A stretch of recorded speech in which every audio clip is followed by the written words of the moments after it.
بسم اللہ الرحمن الرحیم۔ السلام علیکم ورحمۃ اللہ وبرکاتہ۔ مظہر نور خدا، رازدار مصطفیٰ، الغزالی بحر علم و آگہی بے کراں۔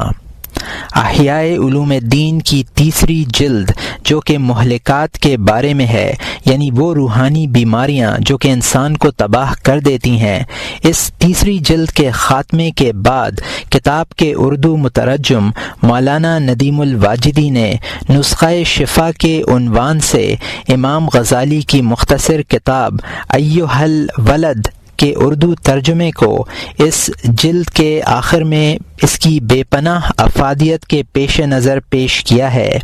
کتاب نسخہ شفا، جس کا اصل نام ایھا الولد ہے، جس کا مطلب ہے اے میرے پیارے بیٹے، احیاء علوم الدین کا حصہ نہیں ہے، بلکہ یہ امام غزالی رحمۃ اللہ علیہ کی مختصر کتابوں کے مجموعے، جس کا نام مجموعہ رسائل امام غزالی ہے، اس سے لیا گیا ہے۔ کتاب ایھا الولد روحانیت کی بہترین مختصر کتابوں میں سے ہے، جو کہ اسلام کی تعلیمات حکیمانہ کا نچوڑ پیش کرتی ہے۔ تو اب ملاحظہ فرمائیے، امام غزالی کی کتاب ایھا الولد کا اردو ترجمہ بعنوان نسخہ شفا۔ یہ ترجمہ مولانا ندیم الواجدی نے کیا ہے، جس کو دارالاشاعت کراچی پاکستان نے شائع کیا ہے۔ نسخہ شفا حضرت امام حجت الاسلام محمد بن غزالی قدس سرہ العزیز کے ایک شاگرد برسوں آپ کی خدمت میں رہ کر فارغ التحصیل ہو چکے، تو ان کو ایک دن یہ فکر پیدا ہوئی کہ میں نے ایک عمر تحصیل علم میں صرف کر دی، لیکن میں نے یہ نہ جانا کہ کون سا علم نافع ہے جو قبر اور میدان حشر میں میرے لیے مفید اور دستگیر ہو سکتا ہے، اور کون سا علم غیر مفید ہے جس سے مجھ کو احتراز کرنا چاہیے، کیونکہ حدیث شریف میں آیا ہے نعوذ باللہ من علم لا ینفع، ہم خدا تعالی کی پناہ مانگتے ہیں علم غیر نافع سے۔ ایک مدت تک وہ اسی خلجان میں رہے، بالآخر انہوں نے اپنے استاد حضرت امام ممدوح سے اس کے متعلق استفسار کیا اور چند مسائل اور بھی پوچھے، اور یہ بھی لکھا کہ اگرچہ آپ کی تصنیفات مثل احیاء العلوم و کیمیائے سعادت و جواہر القرآن و معیار و میزان العمل و قسطاس المستقیم و معارج القدس و منہاج العابدین وغیرہ سے میرے سوال کا جواب مل سکتا ہے، لیکن میں خاص طور سے ایک مختصر سا جواب چاہتا ہوں جس کو ہمیشہ پیش نظر رکھ کر عمل کرتا رہوں۔ امام غزالی رحمۃ اللہ علیہ نے ان کے جواب میں لکھا کہ بیٹا، خدا تعالی تمہاری عمر دراز کرے اور تم کو اپنے احباب کے راستے پر چلنے کی توفیق دے۔ جناب رسول اللہ صلی اللہ علیہ وسلم سے اولین و آخرین کے لیے نصیحتوں کا ایک دفتر موجود ہے، جو آپ نے اپنی زبان مبارک سے ارشاد فرمایا ہے۔ اگر تم کو اس میں سے کچھ نفع پہنچا ہے تو میری نصیحت کی تمہیں کیا ضرورت ہے، اور اگر نہیں پہنچا تو بتاؤ کہ تم نے اتنی طویل مدت میں کیا حاصل کیا۔ بیٹا، ان تمام نصائح میں سے جو حضرت صلی اللہ علیہ وسلم نے تمام عالم کو فرمائی ہیں، صرف یہ فرما دینا کہ علامت الاعراض اللہ تعالی عن العبد اشتغالہ بما لا یعنیہ وان امرؤ ذهبت ساعة من عمرہ فیہ غیرہ ما خلق له لحری ان یطول علیہ حسرة ومن جاوز الاربعین ولم یغلب خیرہ شرہ فلیتجہز الی النار۔ بندہ کا غیر مفید کاموں میں مشغول ہونا خاص علامت ہے اس کی کہ خدا تعالی نے اس کی طرف سے اپنی نظر عنایت پھیر لی ہے، اور جس کام کے لیے انسان کو پیدا کیا گیا ہے، اگر اس کے سوا کسی اور کام میں اس کی ایک گھڑی بھی صرف ہو گئی تو بڑے حسرت کا مقام ہے۔ اور جس شخص کا حال 40 برس کی عمر کے بعد بھی یہ رہا کہ اس کی برائیوں پر بھلائیاں غالب نہ ہوئیں، تو اس کو دوزخ میں جانے کے لیے تیار رہنا چاہیے۔ نہ صرف تمہارے لیے بلکہ تمام عالم کے لیے نہایت کافی اور شافی نصیحت ہے۔ سنو بیٹا، نصیحت کرنا آسان ہے مگر قبول کر کے اس پر عمل کرنا دشوار ہے۔ جب ہوا و ہوس غالب ہوتی ہے تو نصیحت نہایت تلخ معلوم ہوا کرتی ہے، خاص کر ان کو جو دنیاوی علوم و فنون حاصل کرنے میں مشغول رہتے ہیں اور وہ یہ سمجھتے ہیں کہ فقط علم حاصل کر لینا ہی نجات کے لیے کافی ہے، عمل کی کچھ ضرورت نہیں۔ حالانکہ یہ بہت برا اعتقاد اور فلاسفہ کا مذہب ہے۔ سبحان اللہ، اتنا تو تم جانتے ہو کہ جو شخص علم حاصل کر کے اس پر عمل نہ کرے اس پر خدا تعالی کی حجت قائم ہو جاتی ہے۔ تو کیا یہ نہیں جانتے کہ رسول اللہ صلی اللہ علیہ وسلم نے فرمایا ہے، ان اشد الناس عذابا یوم القیامت عالم لم ينفعه اللہ بعلمہ، قیامت کے دن سب سے زیادہ سخت عذاب اس عالم کو ہوگا جس کو اس کی علم سے کچھ نفع نہ پہنچا ہوگا۔ حضرت جنید بغدادی قدس سرہ کے انتقال کے بعد کسی نے ان سے خواب میں پوچھا کہ آپ کا کیا حال ہے؟ فرمایا، طاحت العبارات و فنیت الاشارات وما نفعنا الا رقیعات رکعنا حافی جوف اللیل، عبارات و اشارات سب بیکار ہو گئے، صرف ان چند رکعتوں نے البتہ فائدہ دیا جو تہجد کے وقت پڑھ لیا کرتا تھا۔ تو بیٹا، اعمال صالحہ اور احوال فاضلہ سے تہی دست نہ رہنا چاہیے اور خوب یقین کر لینا چاہیے کہ فقط علم بدون عمل کے ہرگز دستگیری نہیں کر سکتا۔ دیکھو، کسی مسلح جنگ آزمودہ سپاہی کے سامنے میدان میں اگر شیر آ جائے تو بدون ہتھیار سے کام لیے وہ شیر سے بچ سکتا ہے؟ ہرگز نہیں۔ یا کوئی شخص صفراوی بخار میں مبتلا ہے اور جانتا ہے کہ سکنجبین اور آش جو اس کو مفید ہوگا، تو کیا یہ ہو سکتا ہے کہ بغیر استعمال کیے اس کو نفع ہو جائے؟ ہرگز نہیں۔ اسی طرح علم کتنا ہی وسیع و کثیر ہو، جب تک تم اس پر عمل نہ کرو گے مفید نہیں ہو سکتا۔ گرمے 2000 رتل ازوئے پیمائی تام نخوری نبا شدت شیدائی، بہت سا پڑھ لینا اور بڑی بڑی کتابوں کا جمع کر لینا اور اس پر عمل نہ کرنا فائدہ نہیں دے سکتا جب تک کہ تم اپنے آپ کو اعمال صالحہ سے رحمت خداوندی کا مستحق نہ بنا لو گے، وہ تمہاری طرف متوجہ نہ ہوگی۔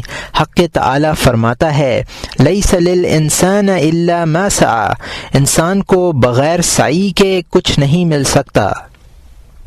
دوسری جگہ فرماتا ہے، فمن کان یرجو لقاء ربہ فلیعمل عملا صالحا جزاء بما كانوا يعملون ان الذين آمنوا وعملوا الصالحات كانت لهم جنات الفردوس نزلا خالدین فیہا۔ جس کو اللہ تعالی سے ملنے کی امید ہے اس کو چاہیے کہ عمل صالحہ کرے، یہ اس کا بدلہ ہے جو تم کرتے ہو۔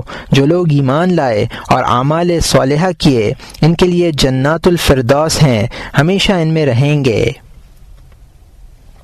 رسول اللہ صلی اللہ علیہ وسلم فرماتے ہیں، بنی الاسلام علی خمسہ شہادت ان لا الہ الا اللہ وان محمدا عبدہ ورسولہ واقام الصلاة وایتاء الزکاة وصوم رمضان وحج البیت من استطاع الیہ سبیلا۔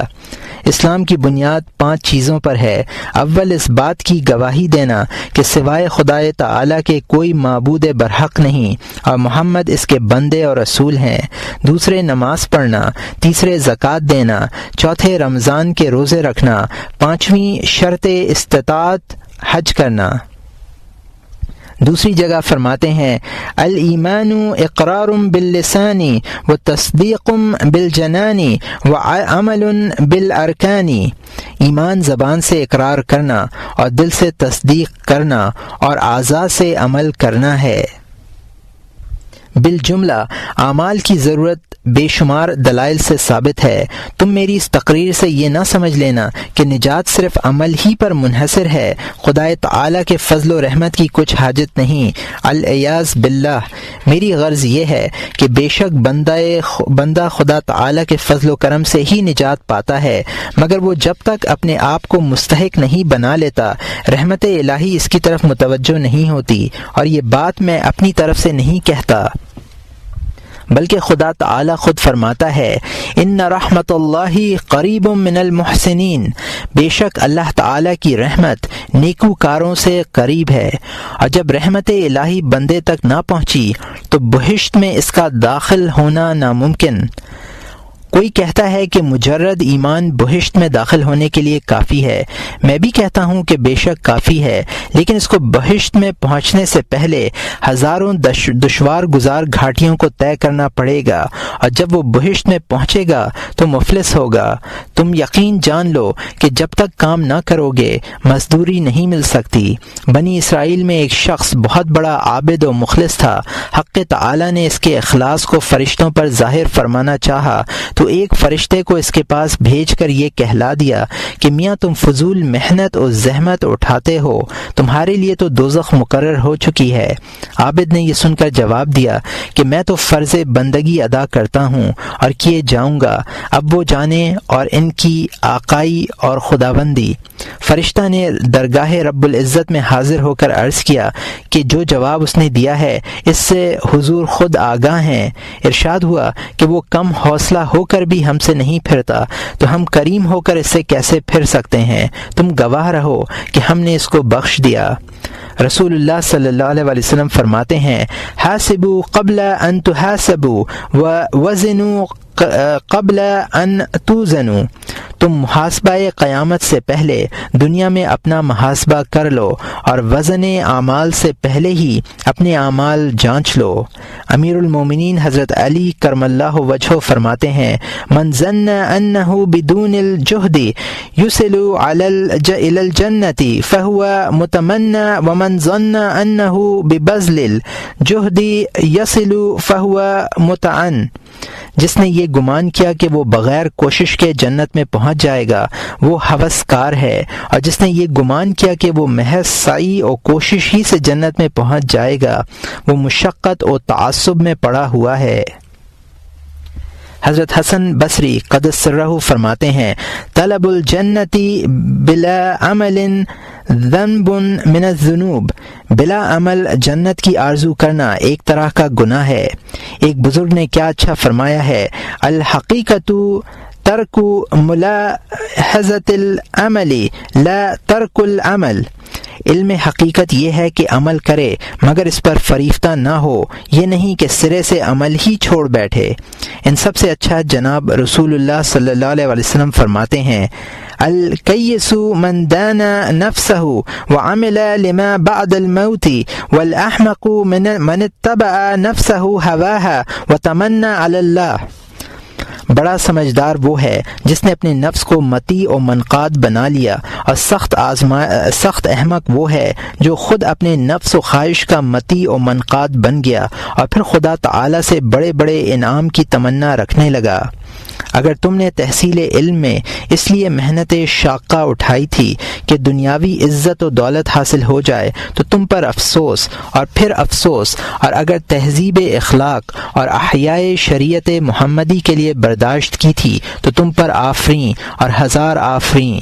کسی نے کیا اچھا کہا ہے سحر العیون لغیر وجہک ضائع وبکاؤہن بغیر فقدک باطل، آپ کا چہرہ مبارک چھوڑ کر دوسروں کے نظارے کے لیے جاگنا فضول ہے، اور آپ کے سوا دوسروں کے فراق میں رونا رائے گاں ہے۔ رسول اللہ صلی اللہ علیہ وسلم فرماتے ہیں اشنا ما شئت فإنک میت واحبب ما شئت فإنک مفارقہ واعمل ما شئت فإنک تجزی بہ، جب تک جی چاہے دنیا میں رہ لے، آخر ایک دن تجھے مرنا ضروری ہے، اور جس سے چاہے محبت کر لے، آخر اس سے جدائی لازمی ہے، اور جو جی چاہے عمل کر لے، بدلہ اس کا ضرور مل کر رہے گا۔ تم کو علم کلام، مناظرہ، دواوین، اشعار، نجوم، نحو، صرف وغیرہ وغیرہ کی تحصیل سے بجز تضییع عمر کے کیا فائدہ؟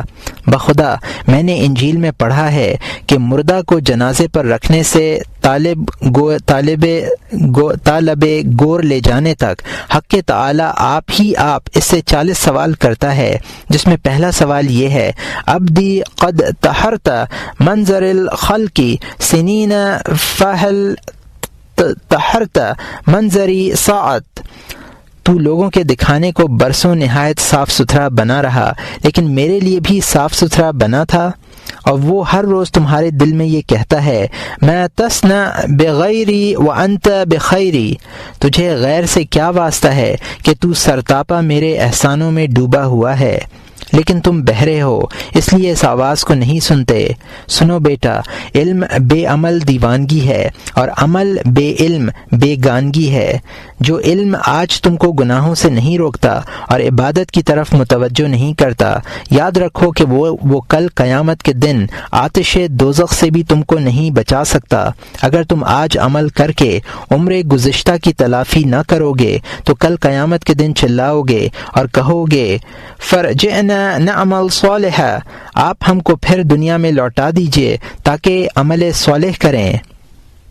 جواب ملے گا احمق، تو وہیں سے آ رہا ہے، اب تک کیا کیا تھا جو آئندہ کرے گا؟ دیکھو ایک دن مرنا اور قبرستان میں جانا ضروری ہے، مردے تمہارے ہر لحظہ منتظر ہیں، خبردار خالی ہاتھ نہ جانا۔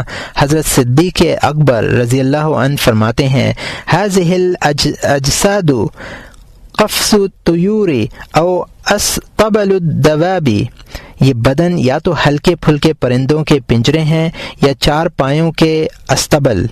تو غور کر کہ تم کن میں ہو، اگر تم مرغ آشیاں ہو تو ارجعی کی آواز سنتے ہی اڑ کر بلند مقام پر بیٹھ جاؤ گے۔ احتضى عرش الرحمن لموت سعد ابن معاذ، سعد بن معاذ کی موت سے عرش خداوندی جھومنے لگا۔ اور اگر تم چارپایوں میں ہو والیاذ باللہ تو یقین کر لو کہ تمہارا ٹھکانہ دوزخ ہے۔ اولئک کالانعام بل هم اضل، وہ چارپائے ہیں مگر ان سے بھی زیادہ گمراہ۔ منقول ہے کہ ایک دفعہ حضرت حسن بصری رحمۃ اللہ علیہ کو سرد پانی دیا گیا، پیالہ ہاتھ میں لیتے ہی آہ منہ سے نکلی اور بے ہوش ہو گئے۔ جب افاقہ ہوا تو لوگوں نے پوچھا حضرت آپ کا کیا حال ہو گیا؟ فرمانے لگے ذکرت امنیت اہل النار حین یقول لاہل الجنۃ ان افیدوا علینا من الماء، مجھے دوزخیوں کی آرزو یاد آ گئی جبکہ وہ بہشتیوں سے کہیں گے ہمیں ذرا سا پانی پلا دو۔ بیٹا اگر تم کو فقط علم کافی ہوتا اور عمل کی حاجت نہ ہوتی تو خدا تعالی کا ہر شب پچھلے پہر پکارنا بیکار ہو جاتا۔ حل من سائل حل من تائب حل من مستغفر، کوئی ہے مانگنے والا، کوئی ہے توبہ کرنے والا، کوئی ہے معافی چاہنے والا۔ ایک دن حضرت صلی اللہ علیہ وسلم کی مجلس مبارک میں حضرت عبداللہ بن عمر کا ذکر خیر آیا تو آپ صلی اللہ علیہ وسلم نے فرمایا نعم الرجل هو لو یصلی فی اللیل، وہ بہت اچھا آدمی ہے کاش وہ تہجد کی نماز پڑھتا۔ حضور والا نے ایک صحابی سے فرمایا لا تکثر النوم باللیل فإن کثرة النوم باللیل تدعو صاحبہ فقیرا یوم القیامت، رات کو زیادہ مت سویا کرو کیونکہ رات کے وقت زیادہ سونے والا قیامت کے دن تہی دست ہوگا۔ وَمِنَ اللَّيْلِ فَتَحَجَّدْ بِهِ نَافِلَةً لَكَ، یہ امر ہے۔ وَبِالْأَسْحَارِ هُمْ يُسْتَغْفِرُونَ، یہ شکر ہے۔ حضرت صلی اللہ علیہ وسلم فرماتے ہیں ثلاثۃ اسباب يحبها اللہ تعالی صوت الدیک وصوت الذی یقرأ القرآن وصوت المستغفرین بالاسحار، خدا تعالی کو تین آوازیں پسند ہیں، ایک مرغ سحر کی، دوسری قرآن پڑھنے والے کی، اور تیسری پچھلے پہر معافی مانگنے والے کی۔ حضرت سفیان ثوری قدس سرہ فرماتے ہیں ان اللہ تعالی ریحن تحب وقت الاسحار تحمل الاذکار والاستغفار الی الملک ملک الجباری، خدا تعالی کی طرف سے ایک ہوا اس کام پر مامور ہے کہ وہ پچھلے پہر ذکر و استغفار کی آواز خدا تعالی تک پہنچاتی ہے۔ وہ یہ بھی فرماتے ہیں اذ کان اول اللیل نادى مناد تحت العرش ليقم العابدون فيقيمون ويصلون ما شاء الله ثم ينادي مناد في شطر الليل ألا لا يقم القانتون فيقومون ويصلون إلى السحر فإذا كأن السحر ينادي مناد ألا لا يقم المستغفرون فيقومون ويستغفروه فإذا طلع الفجر نادى مناد ألا لا يقم الغافلون فيقومون من مفرشهم كالموتى نشروا من قبورهم۔ شروع شب میں ایک منادی عرش کے نیچے سے پکارتا ہے کہ عبادت کرنے والوں کو اٹھ جانا چاہیے تو وہ اٹھ کھڑے ہوتے ہیں، اور جب تک خدا تعالی چاہتا ہے نماز پڑھتے رہتے ہیں۔ پھر نصف شب میں ایک منادی پکارتا ہے کہ بعد اب فرما برداروں کو اٹھ جانا چاہیے تو وہ اٹھ کھڑے ہوتے ہیں، اور آخر شب ایک منادی پکارتا ہے کہ معافی مانگنے والوں کو اٹھ جانا چاہیے تو وہ اٹھ کھڑے ہوتے ہیں اور معافی مانگتے رہتے ہیں۔ جب صبح صادق ہو جاتی ہے تو ایک منادی پکارتا ہے کہ غافلوں کو اٹھ جانا چاہیے تو وہ بستروں سے اس طرح اٹھتے ہیں جیسے مردے قبروں سے۔ حضرت لقمان اپنے بیٹے کو یوں نصیحت فرماتے ہیں، یا بنی لا تکونن دیک اکیس منک ینادی بالاسحار وانت نائم۔ دیکھو بیٹا، مرغ ہوشیاری میں تم سے بڑھنے نہ پائے کہ وہ تو آخر شب میں خدا کو یاد کرے اور تم سوتے رہو۔ کسی نے کیا اچھا کہا ہے، لقد حتفت فی جنح لیل حمامۃ علی فنن وہنا وانی لنائم کذبت وبیت اللہ لو کنت عاشقا لما سبقتنی بالبکاء الحمائم وازعم انی حائم ذو صبابۃ لو بی ولا ابکی وتبکی البہائم۔ رات کو فاختہ تو شاخ پر بیٹھی پکار رہی ہے اور میں پڑا سو رہا ہوں۔ رب کعبہ میں جھوٹا مدعی ہوں، اگر میں سچا عاشق ہوتا تو فاختہ رونے میں مجھ سے سبقت نہ لے جاتی۔ افسوس، میں تو محبت الہی کا مدعی ہو کر آنکھ بھی تر نہ کروں، اور بہائم پڑے روتے ہیں۔ خلاصہ یہ ہے کہ تم کو یہ سمجھ لینا چاہیے کہ طاعت و عبادت کیا چیز ہے۔ سنو، جناب شارع علیہ الصلاۃ والسلام کی فرما برداری کا نام عبادت ہے، تو قولاً و عملاً، اوامر میں بھی نواہی میں بھی۔ اگر تم کوئی کام بغیر حکم شارع علیہ الصلاۃ والسلام کے کرو، اگرچہ وہ بشکل عبادت ہی ہو، تو وہ عبادت نہیں بلکہ گناہ ہے۔ دیکھو نماز کیسی اعلیٰ درجے کی عبادت ہے، مگر اوقات مکروہہ میں یا زمین غضب میں اس کا پڑھنا گناہ ہے۔ اسی طرح روزہ فی نفسہ ہی عمدہ عبادت ہے، مگر ایام عید و تشریق میں رکھنا گناہ ہے، یہ صرف اس لیے کہ حکم شارع علیہ السلام کے خلاف ہے۔ لہو و لعب کچھ اچھی چیزیں نہیں، مگر اپنی بیوی کے ساتھ کرنا باعث اجر ہے، کیونکہ بحکم شارع علیہ السلام ہے۔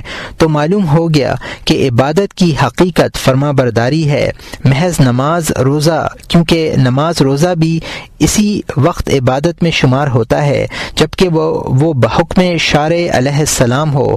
تو بیٹا، تمہارے احوال و اقوال کو شریعت کا تابع ہونا چاہیے، اس لیے کہ کوئی علم و عمل بغیر اجازت شارع علیہ السلام کے سراسر گمراہی اور خدا تعالی کا سبب ہے۔ لہٰذا تم کو چاہیے کہ بلا اجازت شارع علیہ السلام کے بات بھی نہ کرو، اور یقین کر لو کہ خدا تعالی کا راستہ ان علوم دنیاوی سے جو تم نے حاصل کیے ہیں اور صوفیان زمانہ کے خوش نما دعووں اور ملمہ کاریوں سے طے نہیں ہو سکتا، بلکہ تیغ مجاہدہ سے ہوا و ہوس اور نفسانی خواہشوں کو قطع کر دینے سے ہو سکتا ہے۔ خدا تعالی کو لمبی چوڑی باتیں اور نکات باریک اور اوقات عمر تیرہ و تاریک ہرگز پسند نہیں۔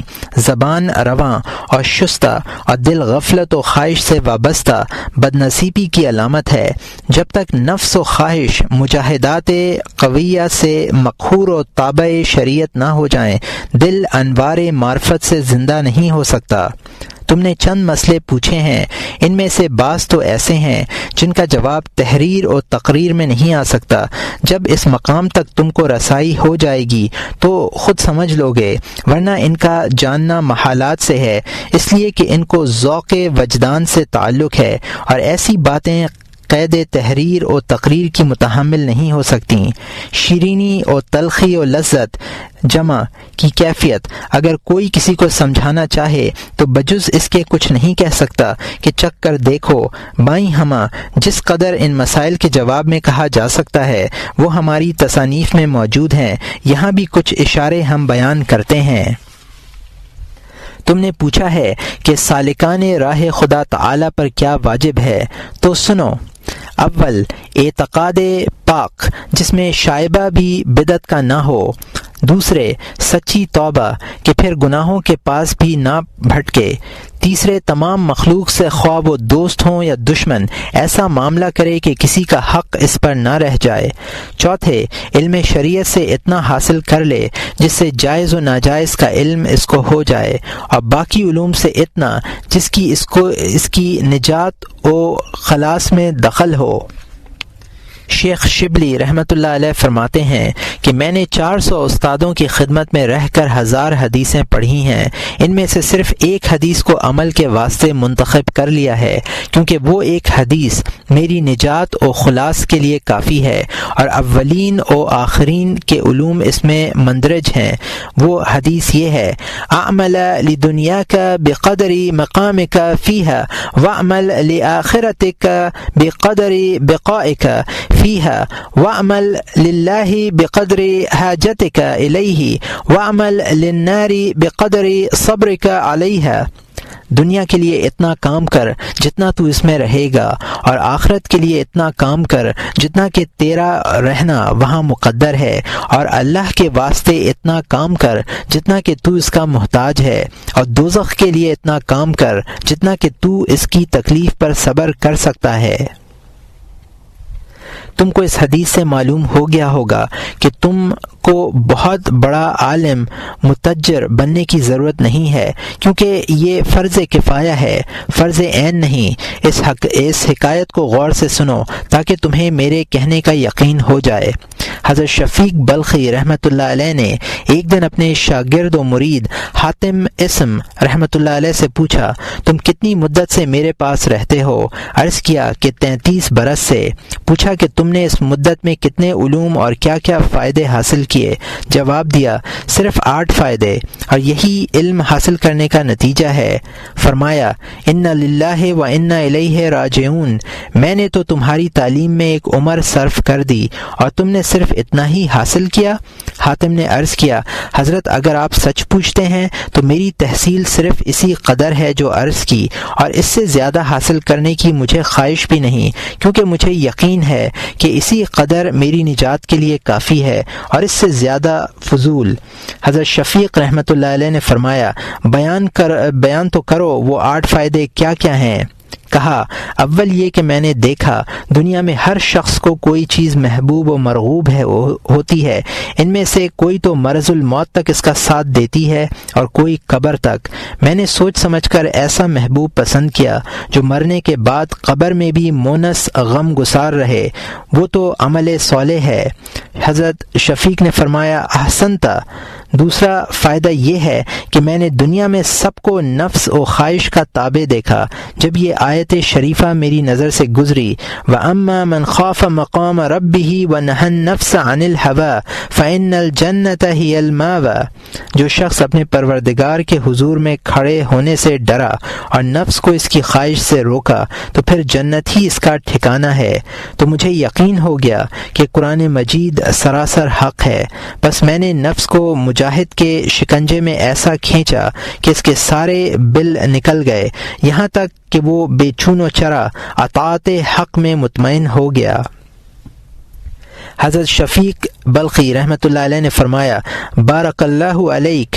تیسرا فائدہ یہ ہے کہ میں نے دیکھا دنیا کے لوگ بڑی بڑی تکلیفیں اور مشقتیں اٹھا کر سامان دنیا میں سے کچھ حاصل کر لیتے ہیں اور اپنے دل میں بڑے خوش ہوتے ہیں کہ گویا کوئی نفیس و عجیب چیز حاصل کر لی۔ مجھے جو یہ آیت نظر پڑی ما عندکم ینفد ما عند اللہ باق، جو کچھ تمہارے پاس ہے وہ ختم ہو جانے والا ہے اور جو اللہ کے پاس ہے وہ سدا رہنے والا ہے، یعنی کبھی فنا ہونے والا نہیں ہے۔ تو میں نے اپنا برسوں کا اندوختہ خدا تعالی کی راہ میں فقراء کو دے کر خدا کے ہاں امانت رکھ دیا، اس امید پر کہ وہاں باقی رہے گا اور آخرت کے راستے میں میرا رہنما ہوگا۔ حضرت شفیق رحمۃ اللہ علیہ نے فرمایا تم نے خوب کیا۔ چوتھا فائدہ یہ ہے کہ دنیا میں کوئی اس پر فخر کرتا ہے کہ میرے اقارب کنبہ خدم حشم بہت ہیں، کوئی اس پر ناز کرتا ہے کہ میرے پاس مال و اولاد بہت ہیں، کوئی اس پر اتراتا ہے کہ میں بڑا شہزور سفاک اور خون ریز ہوں، وغیرہ وغیرہ۔ ہر کس بخیال خویش خبتے وارد۔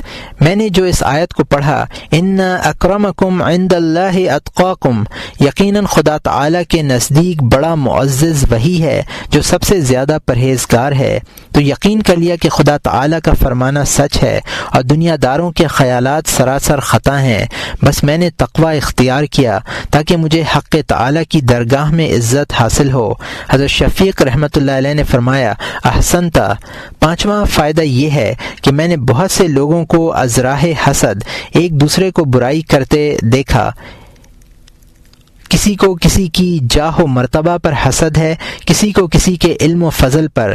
میں نے جب یہ آیت پڑھی نحن قسمنا بینہم معیشتہم فی الحیات الدنیا، ہم نے ہی سامان عیش و زندگی کو انہیں تقسیم کیا ہے، تو میں سمجھ گیا کہ ہر ایک کا مقدر و مقسوم روز اول ہی سے الگ الگ ہے، کسی کو اس میں اختیار نہیں، اور قسمت خداوندی پر راضی ہو گیا۔ پھر مجھے کبھی کسی پر حسد نہ ہوا بلکہ میری پوری جہاں سے صلح ہو گئی۔ حضرت شفیق رحمۃ اللہ علیہ نے فرمایا تم نے بہت اچھا کام کیا۔ چھٹا فائدہ یہ ہے کہ دنیا میں کسی سبب یا غرض سے اکثر لوگ ایک دوسرے کے دشمن ہو جاتے ہیں۔ میں نے یہ دیکھ کر ان الشیطان لکم عدوا فاتخذوہ عدوا، بے شک شیطان تمہارا دشمن ہے تو تم اس کو دشمن سمجھو۔ یقین کر لیا کہ قرآن مجید سچ فرماتا ہے کہ سوائے شیطان اور اتباع شیطان کے کسی کو دشمن نہ ماننا چاہیے، تو میں نے اس کو دشمن سمجھ کر ہر بات میں اس کی نافرمانی کی اور خدا تعالی کی اطاعت و فرما برداری میں مشغول ہو گیا اور سمجھ گیا کہ سیدھا راستہ یہی ہے۔ چنانچہ وہ فرماتا ہے الم احد الیکم یا بنی آدم الا تعبدوا الشیطان انہ لکم عدو مبین وان اعبدونی ھذا صراط مستقیم۔ اے بنی آدم، کیا میں نے تم کو پہلے سے نہیں کہہ دیا تھا کہ تم شیطان کا کہنا مت ماننا، وہ بے شک تمہارا کھلم کھلا دشمن ہے، اور میری ہی فرما برداری کرنا یہی سیدھا راستہ ہے۔ حضرت شفیق رحمۃ اللہ علیہ نے فرمایا کہ تم نے خوب کہا۔ ساتواں فائدہ یہ ہے کہ میں نے لوگوں کو روزی اور سامان زندگی بہم پہنچانے میں کوششیں کرتے اور حرام و شبہات میں پڑھ کر اپنے آپ کو ذلیل و خوار کرتے دیکھا، تو میری نظر اس آیت پر پڑی وما من دابۃ فی الارض الا علی اللہ رزقھا، زمین میں جو چیز متحرک ہے اس کا رزق خدا تعالی کے ذمے ہے۔ میں سمجھ گیا کہ میں بھی انہی چیزوں میں داخل ہوں جن کے رزق کا کفیل حق تعالی ہے، بس میں بے فکر ہو کر خدا تعالی کی عبادت میں مشغول ہو گیا۔ حضرت شفیق رحمۃ اللہ علیہ نے فرمایا تم نے خوب کیا۔ آٹھواں فائدہ یہ کہ میں نے کسی نہ کسی چیز پر لوگوں کو بھروسہ کرتے دیکھا، کوئی مال و دولت پر بھروسہ رکھتا ہے، کوئی حرفت و صنعت پر، کوئی اپنی جیسی مخلوق پر۔ میں نے اس آیت میں غور کیا وَمَن يَتَوَكَّلُ عَلَى اللَّهِ فَهُوَ حَسْبُهُ، جس نے خدا تعالی پر بھروسہ کیا تو وہ اس کے لیے کافی ہے۔ تو میں نے سب کو چھوڑ کر خدا تعالی ہی پر بھروسہ کر لیا اور وہی میرے لیے کافی اور اچھا کارساز ہے۔ حضرت شفیق رحمۃ اللہ علیہ نے فرمایا، حاتم تم کو خدا تعالی توفیق دے، تم نے بہت اچھا کیا۔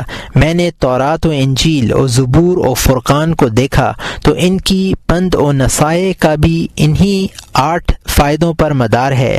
جس نے ان پر عمل کر لیا گویا اس نے ان 4 کتابوں پر عمل کر لیا۔ اس قصے سے بھی تم کو معلوم ہوگا کہ تم کو بہت سے علم کی حاجت نہیں۔ 4 باتیں تو ہم بیان کر چکے ہیں جو سالک پر واجب ہیں۔ 5ویں یہ ہے کہ سالک کو ایک مربی اور مرشد کی ضرورت ہے جو اس کی بری عادتیں چھڑانے اور ان کی جگہ اچھے اخلاق پیدا کرنے کی کوشش کرے۔ مرشد کی مثال کسان کی سی ہے جو کھیت کو نولاتا ہے، مضر چیزوں سے صاف کر کے پانی دیتا ہے تاکہ کھیتی خوب بڑھے، پھولے اور پھلے۔ سالک کو بھی ایسے ہی پیر و مرشد کی ضرورت ہے، کیونکہ خدا تعالی نے تمام پیغمبران علیہم السلام کو اور آخر میں جناب رسول اللہ صلی اللہ علیہ وسلم کو مخلوق کی رہنمائی اور اصلاح معاش و معاد کے لیے بھیجا تھا۔ چنانچہ انہوں نے اپنی زندگی میں جیسی کوششیں کی ہیں، ان کا ظاہر ہے کہ بڑے بڑے کافر، مشرک، بدماش، بدچلن، صفاق، رہزن آپ کے فیض تربیت سے کیا ہو گئے۔ جب آپ نے رحلت فرمائی تو وہی کام آپ کے خلفاء اور نائبین نے کیا اور یہی سلسلہ قیامت تک چلا جائے گا۔ بہرحال سالک کو ایسے ہی پیر کی حاجت ہے جو پیغمبروں کی خلافت و نیابت کے فرائض ادا کرتا رہے۔ پیر و مرشد کے لیے عالم ہونا تو ضروری ہے ہی، لیکن ہر عالم پیر بننے کی صلاحیت نہیں رکھتا، بلکہ اس کام کے قابل ہونے کی چند علامتیں ہیں جن کو ہم مجملاً بیان کرتے ہیں تاکہ ہر ابو الحوث پیر و مرشد ہونے کا دعویٰ نہ کرنے لگے، اس کے دل میں جاہ و مال کی محبت نہ ہو، ایسے صاحب بصیرت کا متبع ہو جس کی مطابعت کا طریقہ اور رابطہ ارباب بصیرت کے ذریعے سے جناب رسول اللہ صلی اللہ علیہ وسلم تک مسلسل پہنچتا ہو۔ ہر طرح کی ریاضتیں کی ہوں، جیسے کم کھانا، کم سونا، کم بولنا، نمازیں بہت پڑھنا، صدقہ کثرت سے دینا، روزے بہت رکھنا، اخلاق حمیدہ اور ملکات فاضلہ اس میں راسخ ہو گئی ہوں، جیسے صبر و شکر، توکل، یقین، طمانیت، سخاوت، قناعت، امانت، بذل مال، حلم، تواضع، دانائی، صدق، وقار، حیا، سکون وغیرہ وغیرہ۔ کسی علم کا بجز علم نبی صلی اللہ علیہ وسلم کے محتاج نہ ہو، قولاً و عملاً شریعت کا پابند ہو، بدعات سے نفرت اور سنت سے رغبت رکھتا ہو۔ یہ چند علامتیں پیر طریقت کی جو ہم نے بیان کی ہیں اگر کسی میں پائی جاتی ہیں تو اس کی اقتداء کرنا چاہیے اور اس کی صحبت کو منجملہ مغتنمات و انعامات خداوندی سمجھنا چاہیے، مگر ایسا پیر کم دستیاب ہوتا ہے کیونکہ زمانے میں مدعیان بے معنی پیدا ہو گئے ہیں جو لغو اور فضول مشاغل میں مریدوں کو مبتلا کرنا چاہتے ہیں، اور بعض بے دین بے باک قید شریعت سے آزاد پیر بن کر خلق اللہ کو گمراہ کرتے پھرتے ہیں، اور جو واقعی سچے مرشد ہیں وہ گوشہ نشین اور نگاہ خلق سے مستور ہیں۔ جس شخص کو ایسا سچا مرشد جس کی کچھ علامتیں ہم نے اوپر بیان کی ہیں خوش قسمتی سے مل جائے، اسی کو اپنا پیر بنائے اور ظاہر و باطن سے اس کا اکرام و احترام کرے۔ احترام ظاہری یہ کہ اس سے کسی بات میں حجت اور جھگڑا نہ کرے، اور اگر کبھی کسی مسئلے میں اس سے خطا سرزد ہوتی دیکھے تو اس پر انکار نہ کرے، کیونکہ خطا و نسیان سے کوئی بشر پاک نہیں، اور یہ بھی ممکن ہے کہ اس کے پاس اس کی کوئی تعویل ہو یا وہ کوئی عذر قوی رکھتا ہے جس سے یہ ناواقف ہے۔ اپنے پیر کے سامنے عبادت کے لیے اپنا مصلی نہ بچھائے۔ ہاں اگر مرید کو امامت کا اتفاق ہوا ہے تو نماز سے فارغ ہو کر فوراً اپنی جانماز پیچھے ہٹا لے۔ پیر کے سامنے بہت نوافل نہ پڑھے، حتیٰ الامکان اس کے احکام کی تعمیل کرے، اس کو کبھی سجدہ نہ کرے کیونکہ یہ کفر ہے، اور خلاف شریعت کوئی کام نہ کرے کہ یہ الحاد ہے، اور جو پیر خلاف شریعت کام کرتا ہے اس کا روادار ہوتا ہے وہ زندیق ہے۔ حرام باطنی احترام باطنی یہ ہے کہ دل سے بھی اس کی کسی بات کا منکر نہ ہو، ورنہ شان نفاق پیدا ہو جائے گی، اور اگر مرید سے یہ نہیں ہو سکتا تو چندے پیر کی خدمت میں رہنا چھوڑ دے یہاں تک کہ اس کے دل سے شائبہ انکار مٹ جائے۔ چھٹی بات، سالک کے لیے یہ ضروری ہے کہ اپنے نفس کی داروگیر کیا کرے، اور یہ اس وقت میسر ہوتا ہے جب کہ وہ ہم نشین بد کی صحبت سے بالکلیہ احتراز کرے، تاکہ شیاطین جن و انس کا اس پر کچھ بس نہ چلے اور اس کے نفس کی شیطنیت فرو ہو جائے۔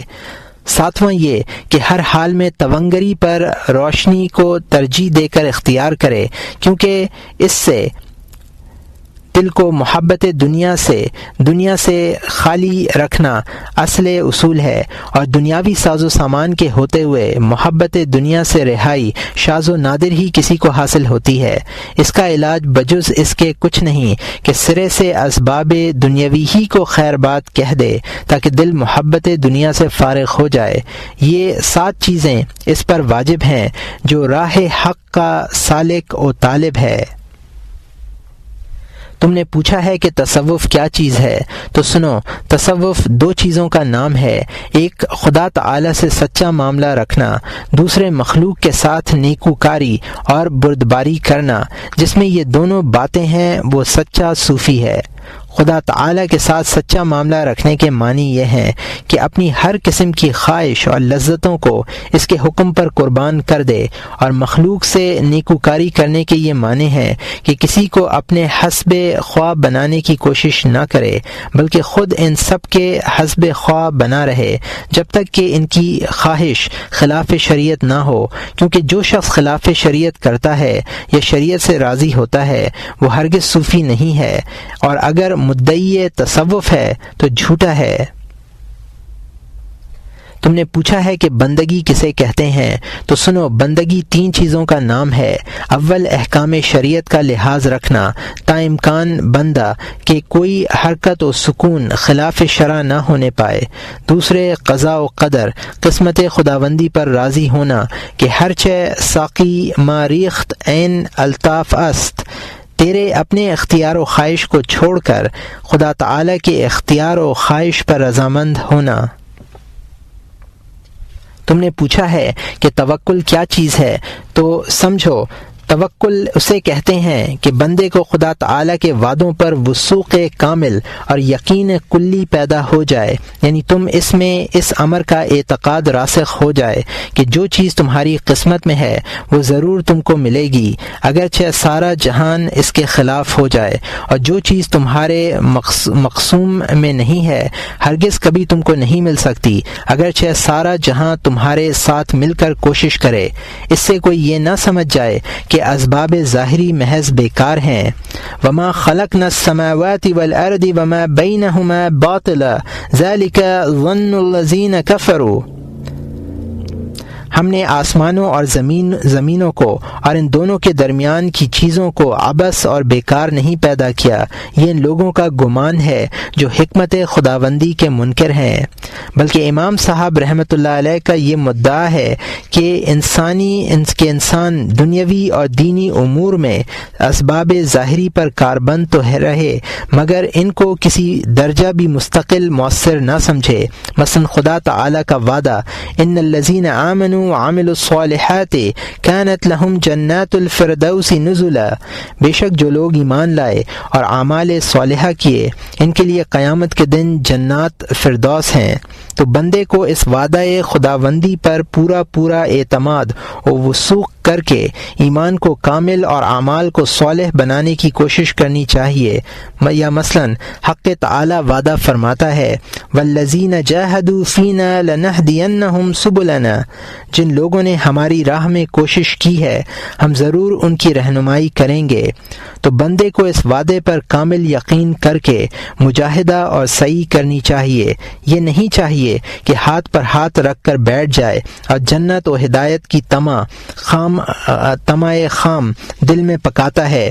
اسی طرح دنیاوی امور میں شریعت کا پابند ہو کر سعی و کوشش کرنی چاہیے، اور خدا تعالی کے اس وعدے پر کہ وہ کسی کی سعی کو کو رائیگاں نہیں فرماتا۔ کامل یقین و وثوق رکھنا چاہیے۔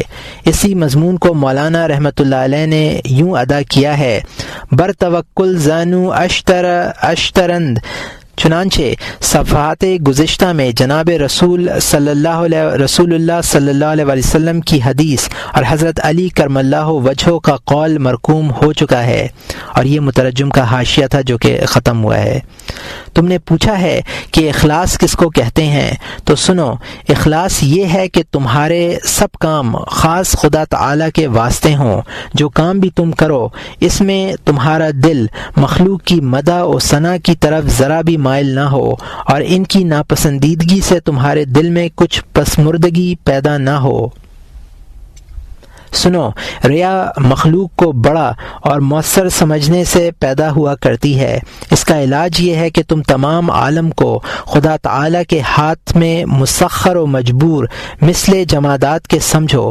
جس طرح اینٹ پتھر تم کو اپنے ارادے و اختیار سے کوئی آرام نہیں پہنچا سکتے، اسی طرح کوئی مخلوق اپنے ارادہ و اختیار سے تم کو کچھ نفع نہیں پہنچا سکتی۔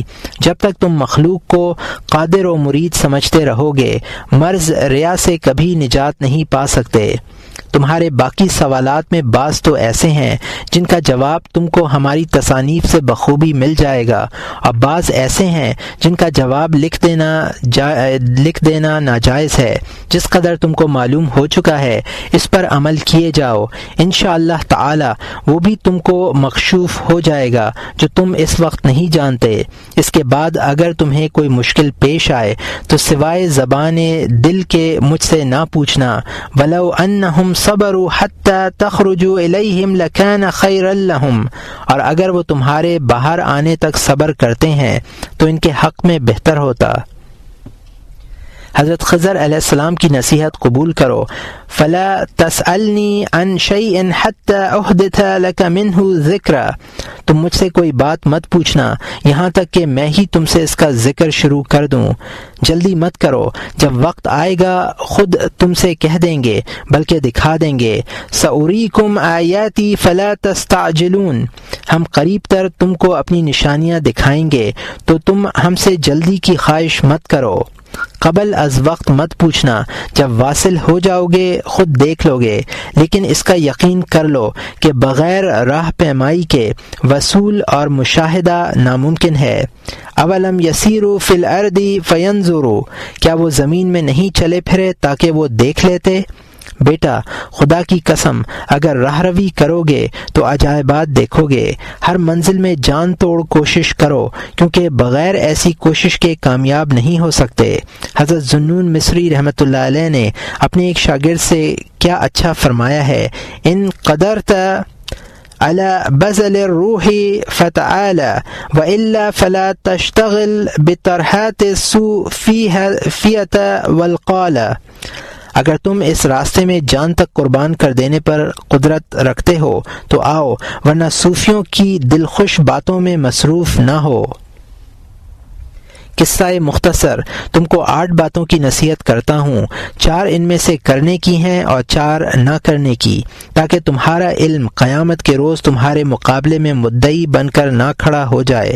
جو باتیں کرنے کے قابل ہیں ان میں سے ایک یہ ہے کہ تا امکان کسی سے مناظرہ و مباحثہ مت کرنا، کیونکہ اس کی منفعت سے اس کی مضرتیں اور گناہ زیادہ ہیں۔ یاد رکھو کہ مناظرہ تمام اخلاق ذمیمہ کا، جیسے ریا، کینہ، حسد، تکبر، عداوت اور تفاخر وغیرہ کا منبع ہے۔ البتہ اگر سچی نیت سے اظہار حق کے لیے کسی سے مسئلے میں گفتگو کرو تو اس میں کچھ حرج نہیں ہے، مگر سچی نیت کی 2 علامتیں ہیں۔ ایک یہ کہ تم ہر حال میں حق کے طالب رہو، چاہے تمہاری زبان سے ظاہر ہو یا تمہارے مقابل کی زبان سے۔ دوسری علامت یہ ہے کہ تنہائی میں مناظرہ پسند کرو۔ اگر اس امر کا یقین ہو جائے کہ تم جو کچھ کہہ رہے ہو حق ہے اور تمہارا مقابل کٹ حجتی کرتا ہے تو خبردار فوراً گفتگو ترک کر دو اور مناظرے کے پاس نہ جاؤ، ورنہ اس کا انجام یہ ہوگا کہ تم دونوں میں منافرت پیدا ہو جائے گی اور فائدہ بالکل مفقود۔ یہاں ہم تمہیں ایک اور مفید بات بتلاتے ہیں۔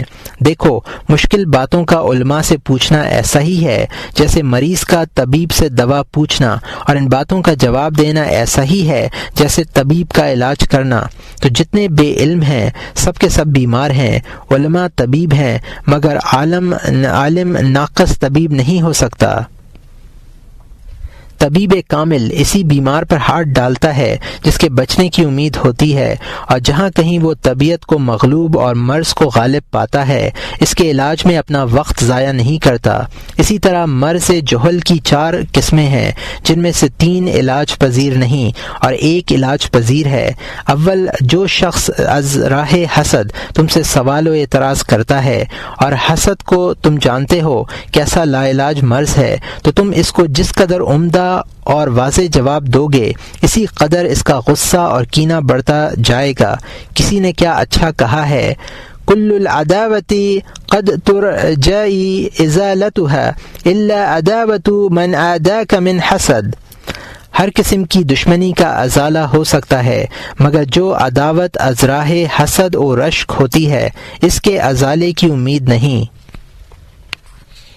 ایسے شخص کا علاج یہ ہے کہ تم اس کو اس کے حال پر چھوڑ دو، اس کے علاج کی طرف ہرگز توجہ نہ کرو۔ فَأَعْرِضْ عَمَّنْ تَوَلَّى عَنْ ذِكْرِنَا وَلَمْ يُرِدْ إِلَّا الْحَيَاةَ الدُّنْيَا۔ جس نے ہماری یاد سے منہ پھیر لیا اور اس کی مراد بجز دنیاوی زندگی کے کچھ نہیں، تو تم بھی اس سے منہ پھیر لو۔ حاسد کا ہر قول و فعل جو از راہ حسد ہوتا ہے خود اس کے لیے برق خرمن ہے۔ حدیث شریف میں ہے، الحسد تاکل الحسنات کما تاکل النار الحطب۔ حسد یعنی رشک بھلائیوں کو اس طرح کھا جاتا ہے جیسے آگ سوکھی لکڑی کو۔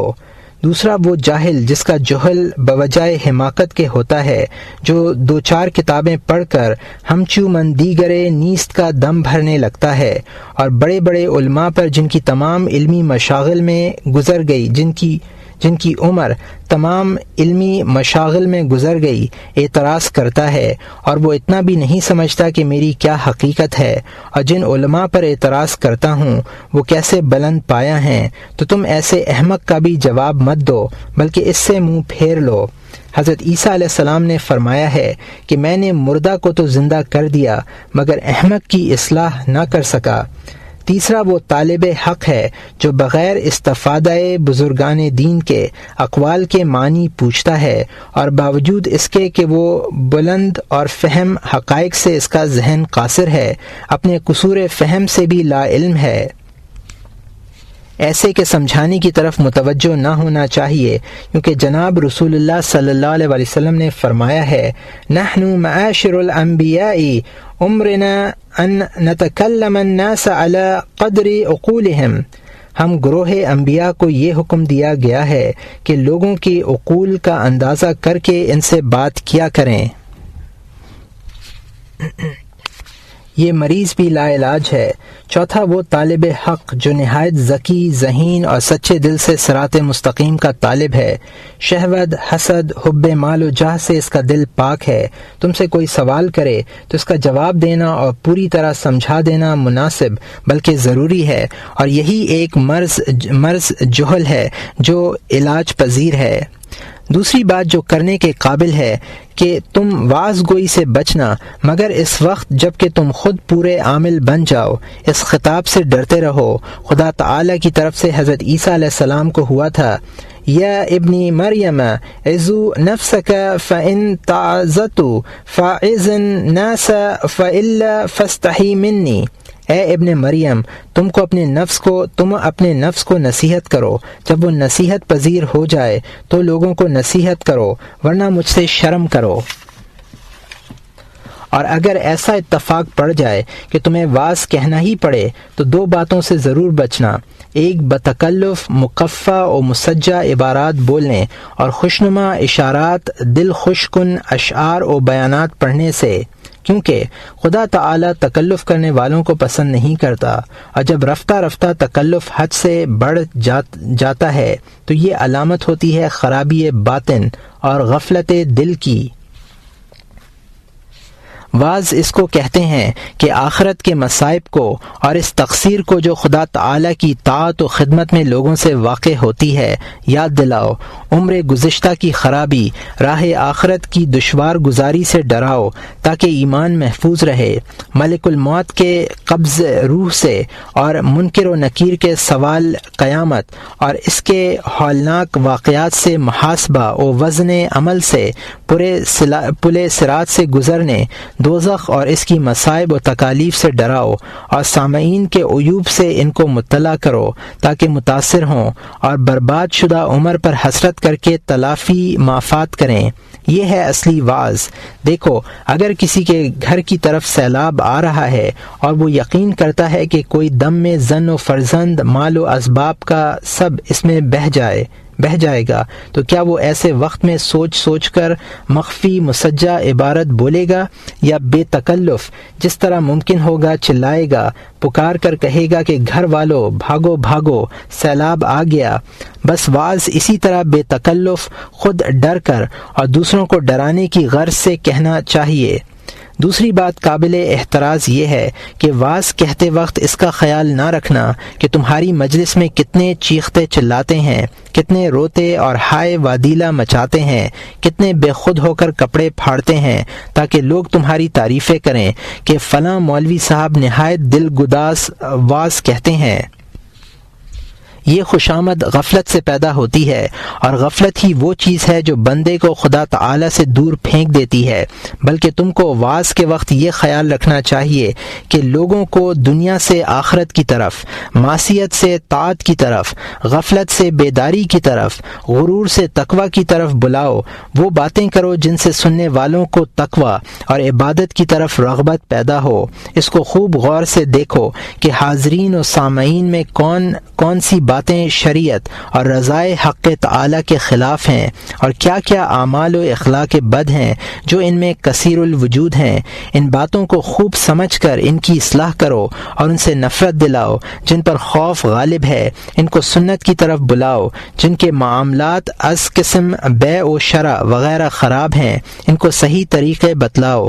جو مذہب سے آزاد رہنا پسند کرتے ہیں ان کو پابندی مذہب کی رغبت دلاؤ۔ اس طرح کے سامعین تمہاری مجلس وعظ سے صفات حمیدہ کے معتقد و گرویدہ ہو کر اور اوصاف ذمیمہ سے ظاہراً و باطناً متنفر و پاک ہو کر، عبادت طاعت میں راغب ہو کر، معصیت و نافرمانی سے ہراساں اٹھیں۔ اور جو واعظ ایسا نہیں، وہ کہنے والے پر بھی وبال ہے اور سننے والے پر بھی، بلکہ ایسا واعظ جو امور مذکورہ بالا کا لحاظ نہیں رکھتا وہ ایک شیطان ہے۔ بلکہ ایسا واعظ جو امور مذکورہ بالا کا لحاظ نہیں رکھتا ایک شیطان ہے جو لوگوں کو گمراہ کرتا ہے اور ان کا خون ناحق اپنی گردن پر لے کر ان کو ہمیشہ کے لیے مردہ بناتا ہے، بلکہ اس کا فساد شیطان کے فساد سے بھی زیادہ ہے۔ مخلوق پر واجب ہے کہ ایسے واعظ سے کوسوں دور بھاگیں، اور جن کو خدا تعالی قدرت و توفیق دے اس پر واجب ہے کہ ایسے واعظ کو ممبر سے اتار دے، اس لیے کہ یہ بھی امر بالمعروف اور نہی عن المنکر ہے جو ہر مسلمان پر بقدر استطاعت واجب ہے۔ تیسری بات جس سے احتراز ضروری ہے یہ ہے کہ عمراء اور بادشاہوں سے جو نشہ دنیا میں مخمور اور دین نفور ہیں،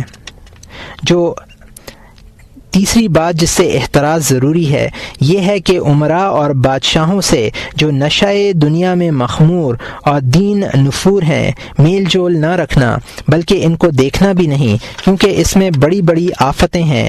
اگر کسی ضرورت سے مجبور ہو کر تم کو ان سے ملنا ہی پڑے یا وہ خود تم سے ملیں تو خبردار ان کی مداحی اور ثنا گستری سے اپنے آپ کو دور رکھنا، کیونکہ جب فاسق اور ظالم کی مداح کی جاتی ہے تو خدا تعالی کا غضب نازل ہوتا ہے، اور جس شخص نے ظالم کے لیے طول عمر کی دعا کی اس نے اس بات کو پسند کیا کہ خدا تعالی کی نافرمانی مدتوں تک ہوتی رہے۔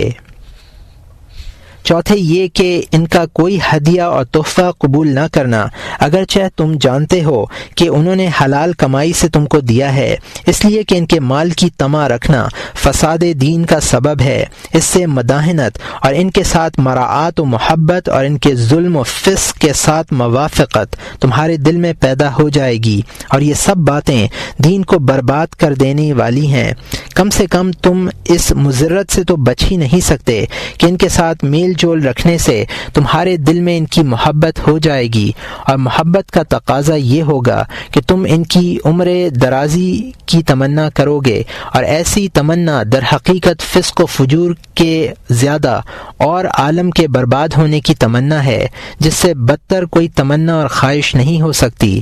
دیکھو خبردار، تم شیطان کے اس دھوکے میں نہ آ جانا کہ میاں عمرہ سے روپیہ لے کر فقراء اور محتاجوں کو دے دو اور ان کو راحت پہنچاؤ، وہ اس روپیہ کو اگر خرچ کرتے تو فسق و فجور میں کرتے تو تم مصرف خیر میں دیتے ہو۔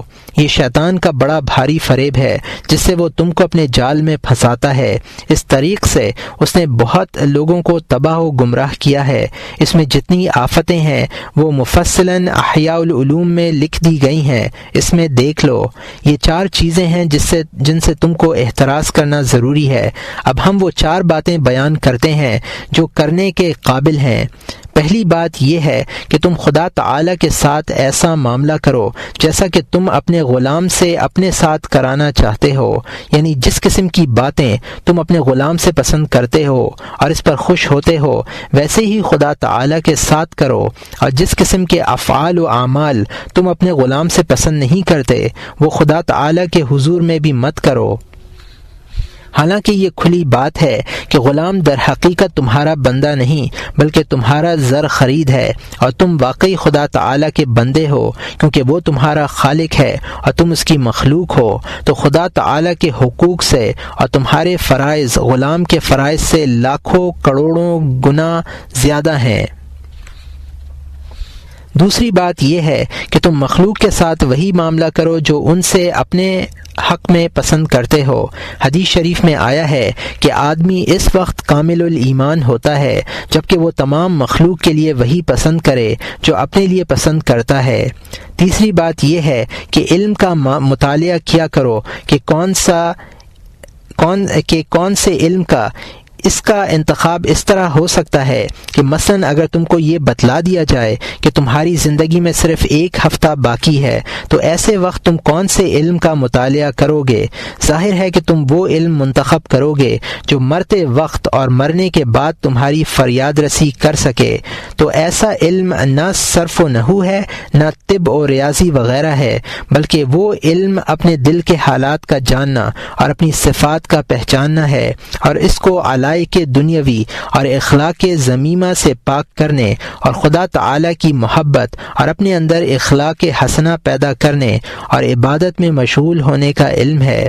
سنو تو صحیح، اگر بادشاہ وقت تم کو اطلاع دے کہ ہم 1 ہفتہ تمہارے مکان پر تم سے ملنے آئیں گے تو یقیناً اس ہفتے میں تم کو ہر گھڑی یہی دھن رہے گی کہ مکان نہایت آراستہ و صاف رہے، کوئی چیز بے قرینہ نہ رکھی رہے، کپڑے عمدہ اور ستھرے ہوں۔ الغرض نہایت نکتہ رسی سے تم اس بات کا اہتمام کرو گے کہ کوئی امر خلاف مزاج سلطانی نہ ہونے پائے جو اس کی ناخوشی کا سبب ہو۔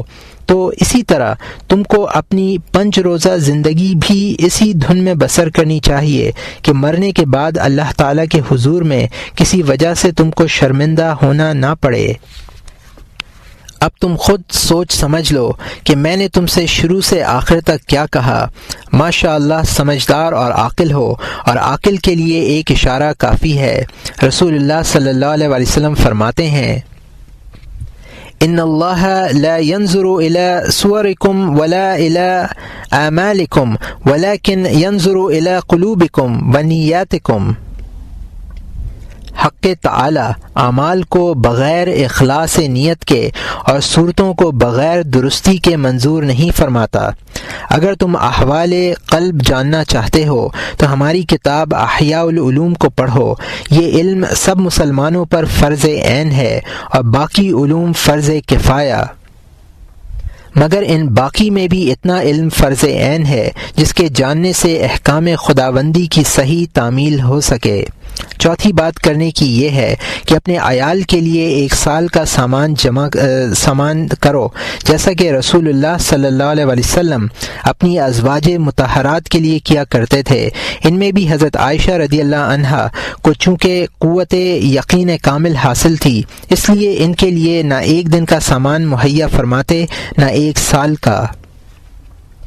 یہاں تک کہ ہم تمہاری حسب خواہش لکھ چکے، چاہیے کہ تم اس پر عمل کرو اور مجھے بھی دعا میں یاد رکھو۔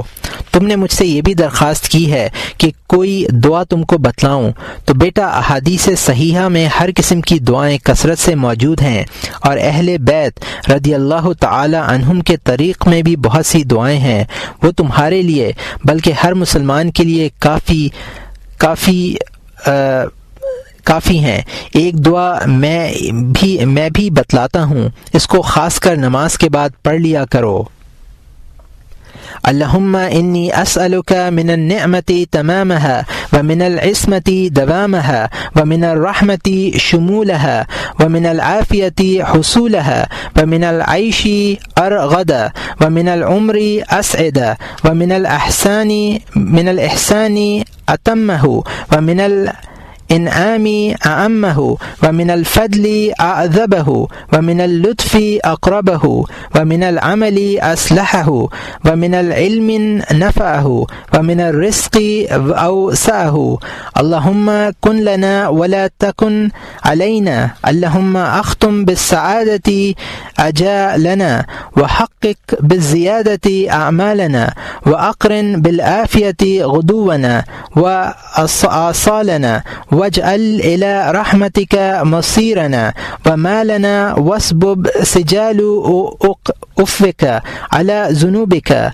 ومن علينا بإصلاح عيوبنا واجعل التقوى زادنا وفي دينك اجتهادنا وعليك توكلنا واعتمادنا إلهنا ثبتنا على نهج الاستقامة وعزنا من موجبات الندامة يوم القيامة وخفف عنا ثقل الأوزار وارزقنا عيشة الأبرار واقفنا واصرف عنا شر الأشرار واعتق رقابنا ورقاب آبائنا وأمهاتنا من النار والدين والمظالم يا عزيز يا غفار ويا كريم ويا ستار ويا حليم ويا جبار برحمتك يا أرحم الراحمين وصلى الله تعالى على خير خلقه محمد وآلہ واصحابہ اجمعین